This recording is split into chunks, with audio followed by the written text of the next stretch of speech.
हाय, good morning. तर मी साक्षी. तर चला बघूया आज दिवसभर काय केलं. तर सर्वात आधीच घरी खूप सारे पाहुणे आले होते, कारण आईला, मावशीला, मामीला जायचं होतं बाहेर.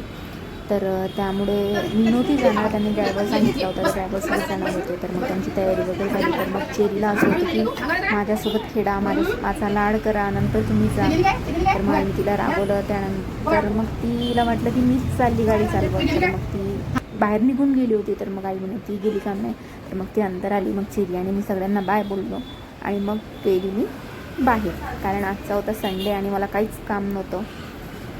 तर मग मी म्हटलं की चला ताईकडे जाऊ, तिथे गोष्टी होती. मग आम्ही गोष्टी केल्या, अशी मजा केली. राशीने मारला, तू स्मार्ट नाही दिसत म्हणे. मी म्हटलं मी खूप स्मार्ट आहे. त्यानंतर मग घरी आली.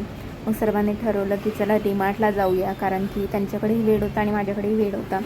तर पण आम्ही डीमार्टला एवढं चुकीच्या दिवशी गेलो की संडेला गेलो. तिथे एवढी भयानक गर्दी होती की पाय ठेवायलाही जागा नव्हती आणि खूप कसं तरी होत होतं. तरी आम्ही थोडीफार शॉपिंग केली. तुम्हाला माझा ब्लॉग आवडला असेल तर नक्की फॉलो करा. थँक्यू.